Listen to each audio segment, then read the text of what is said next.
I'm sitting in my car. Friday night, 9:15 p.m. The smell of leather seats, the sound of rain on the windshield. I'm parked outside the Marriott downtown, watching the entrance. My wife, Jessica, walked in 15 minutes ago. She said she was going to girls' night with Lisa, to vent about me. But Lisa is at home. I checked. I'm a private investigator. I follow people for a living. Tonight, I'm following my wife to room 847, where she's meeting Kevin, Lisa's husband. Quick thing, if you love stories about karma and betrayal catching up with cheaters, hit subscribe and the bell. I post new stories every day. Now, back to what happened. I'm Ryan Mitchell. I'm 37, private investigator in Portland. I make $120,000 a year. Married to Jessica for 8 years. No kids.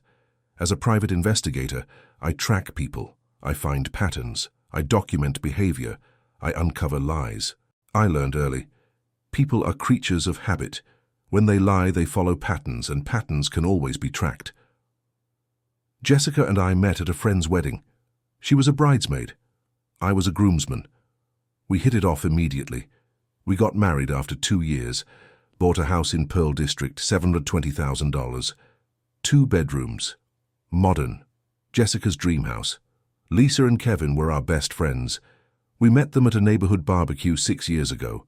Instant connection. We did everything together. Dinners, game nights, weekend trips. They were family. For the first 6 years, everything was good.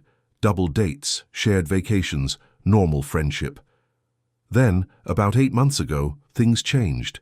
Jessica started having girls' nights with Lisa every Friday, 8 p.m. to midnight. We need to vent, she'd say, about work, about life, about you. About me? What about me? You work too much. You're always on surveillance. You're never present.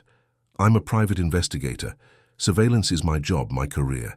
But I tried to change, took fewer cases, spent more time at home, planned date nights. Nothing worked. The girls' nights continued, every Friday like clockwork. 6 months ago, I noticed something odd. Jessica would come home from girls' night smelling different. Cologne. Men's cologne. Not mine. Did you go to a bar, I'd ask. Yeah, Lisa and I stopped for drinks. You smell like cologne. Probably from some guy at the bar. It was crowded. I let it go. Trusted her. 3 months ago, I ran into Lisa at the grocery store. Friday afternoon. Hey, Lisa, see you tonight at girls' night? Lisa looked confused. Girls' night? We don't have plans tonight. Jessica said she's coming over to your place. Girls' night, like every Friday. We haven't had girls' night in months. I've been swamped with work. My stomach dropped. Oh, maybe I misunderstood. I didn't misunderstand. Jessica was lying. As a private investigator, I know. When someone lies about where they're going, they're hiding where they're actually going. I started investigating, quietly, methodically.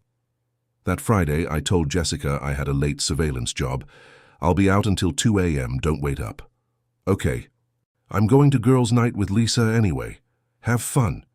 At 8 p.m., Jessica left, dressed up, makeup, perfume. Just girls' night, she said. I followed her, discreetly. 3 cars back, standard surveillance technique. She didn't go to Lisa's house. She drove downtown, to the Marriott, parked, walked inside, confident, like she'd done it before. I waited 5 minutes, then followed. I checked the lobby, saw her at the elevator, going up. I couldn't follow without being seen. So I did what I do best. I investigated. I called the front desk. Hi, I'm supposed to meet my wife, Jessica Mitchell, in her room. Can you remind me what room number? I'm sorry, sir. We can't give out room numbers. She's expecting me. She said room 847. Let me check. Yes, room 847 is registered to a Kevin Thompson. Kevin, Lisa's husband. My wife was in a hotel room with my best friend's husband. I sat in the lobby, waited, documented. At 11:45 p.m. they came down, together, laughing, holding hands. I took photos, video, timestamps.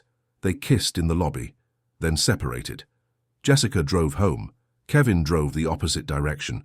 I followed Jessica home, arrived 5 minutes after her. How was girls' night? I asked. Good. Lisa and I vented, had some wine. Watched a movie. What movie? That new rom-com. The one with, you know. Sounds fun. She went to bed. I went to my office. I pulled every surveillance tool I had. GPS tracker on Jessica's car, credit card statements, phone records. The GPS showed a pattern. Every Friday for 6 months, same hotel, same time. 8 p.m. to midnight. Credit card statements showed hotel charges, $180 per night, every Friday, charged to our joint account. Phone records showed thousands of texts, between Jessica and a number saved as Lisa. But it wasn't Lisa's number. I cross-referenced. It was Kevin's number. I pulled the text logs, recovered deleted messages. Kevin, can't wait to see you Friday. Same room? Jessica, yes. I told Ryan I'm venting about him with Lisa. He bought it. Kevin, does Lisa know? Jessica, no. She thinks I'm working late on Fridays. This is perfect. Kevin, what if Ryan finds out? Jessica, he won't. He's too busy with his surveillance jobs. He's clueless. 6 months, 24 hotel visits, $4,320 in hotel charges, thousands of texts, all while telling me she was venting about me to her best friend. As a private investigator, I know the best evidence is documented evidence, photos, videos, receipts, timestamps. I documented everything. Then I called Lisa. Lisa, it's Ryan. Can we talk? In person. It's about Jessica and Kevin. Jessica and Kevin, what about them? I need to show you something. Can you come over without Kevin? Okay, I'll be there in 20 minutes. Lisa arrived, worried, confused. I sat her down, showed her everything, the GPS logs, the hotel receipts, the photos, the text messages. Lisa read. Her face went from confused to shocked to devastated. Kevin? And Jessica? For 6 months? Every Friday, while Jessica told me she was venting about me with you. But I'm her best friend. She's been lying to me? Yes, and using you as her alibi. Lisa started crying. How could they? I don't know. But I have proof. Everything. 6 months of evidence. What are you going to do? I'm confronting them tonight, and I think you should be there. Tonight? It's Friday. Jessica will go to the hotel at 8 p.m., like always. We'll be waiting. Lisa nodded. I want to see this. I need to see this. That Friday, I told Jessica I had another late surveillance job. I'll be out until 2 a.m. Okay, girls' night with Lisa. Have fun. At 8 p.m., Jessica left, drove to the Marriott, parked, walked inside. Lisa and I were already there, in the lobby, waiting. At 8:15 p.m., Kevin arrived, walked to the elevator. We followed, discreetly. Kevin went to room 847, knocked. Jessica opened the door, smiled, kissed him. They went inside. Lisa and I waited 5 minutes, then knocked. Jessica opened the door, saw us. Her face went white. Ryan? Lisa? What are you... Girls' night? I said. Venting about me? With Lisa? Lisa pushed past me. Kevin! Kevin was on the bed, shirt off, frozen. Lisa, I can explain. You're having an affair with my best friend? For 6 months? Jessica tried to speak. It's not what it looks like. I pulled out my phone, showed her the photos, the GPS logs, the text messages. It's exactly what it looks like. 6 months, 24 hotel visits, $4,320 in hotel charges, all while you told me you were venting about me with Lisa. Jessica was shaking. You followed me. I'm a private investigator. It's what I do.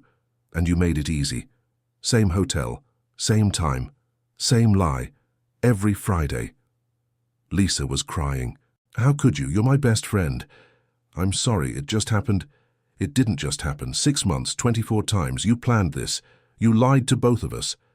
I looked at Kevin. And you, my best friend, sneaking around with my wife. Kevin stood up. Ryan, I'm sorry. Save it. Lisa and I are filing for divorce. Monday. You two deserve each other. We walked out. Lisa and I filed for divorce the same day. Monday morning. Both citing adultery, both with extensive evidence. Kevin tried to deny it. It was just physical. It didn't mean anything. Lisa showed him the messages. 6 months, 24 hotel visits. It meant something. Kevin had no defense. Jessica tried to fight it. He stalked me. He followed me. My lawyer presented the evidence. Mr. Mitchell is a licensed private investigator. He conducted surveillance on his wife after she lied about her whereabouts. Completely legal.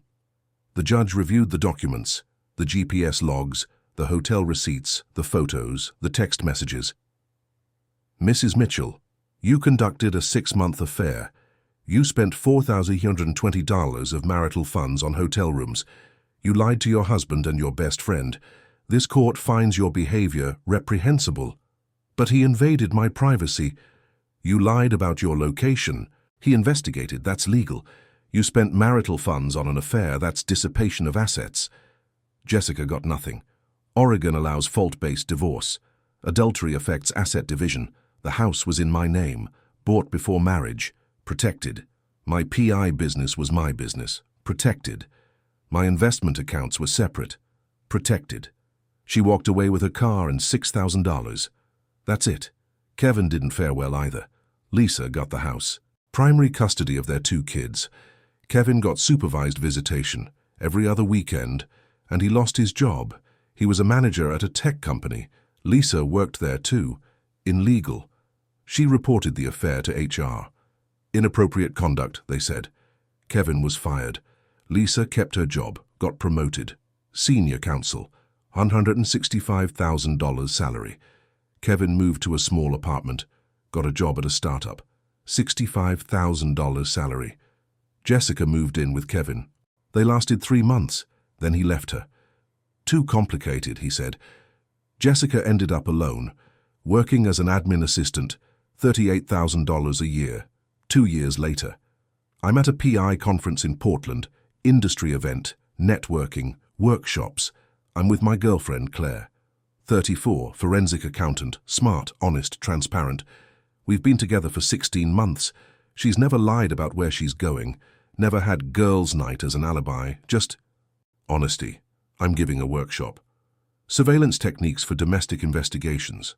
After my workshop, I'm at the networking reception, and I see her, Jessica, working the registration desk, event staff, polo shirt, name tag. She sees me, freezes. I walk over. Jessica. Ryan. How are you? I'm managing. You? Good. Really good. I saw your workshop. You're doing well. I am. The business is thriving. Just hired 2 new investigators. That's great. I'm sorry for everything, for the affair, for lying, for using Lisa as my alibi. I know. Do you forgive me? I looked at her. At the woman who said she needed girls' night to vent about me while sleeping with my best friend's husband. I don't forgive you, but I don't hate you either. You made your choices. I'm at peace. I lost everything. My marriage. My best friend. Kevin. My reputation. I'm working registration at the conference where we used to attend together. You didn't lose everything. You chose to have an affair with your best friend's husband. You chose to lie for 6 months. You got what you chose. I know. I wish I could go back. End the affair. Be honest. Save our marriage. So do I, but you can't. And now here we are. Claire walked up. Ready to go? We have that dinner with the new clients. Yeah, Jessica looked at Claire. She's lovely. She is, and she doesn't need girls' night to vent about me. We walked away. The best revenge, I learned, wasn't revenge at all. It was being a private investigator, knowing how to track patterns, document evidence, uncover lies, and then using those skills to follow your wife to room 847, where she's meeting your best friend's husband. And then building a life so good that running into your ex 2 years later, while she's working registration and you're giving workshops, feels like seeing a stranger whose lies had nothing to do with your success. Some people need girls' night to vent. Use their best friend as an alibi. Sleep with their best friend's spouse. They're wrong. Because sometimes the person they're lying to is a private investigator. And private investigators know People are creatures of habit, and habits can always be tracked. If this story had you on the edge of your seat, smash that subscribe button and hit the bell. I've got more stories like this coming, and drop a comment telling me, would you have followed her like I did or confronted her immediately? What would you have done? I read every comment. See you in the next one.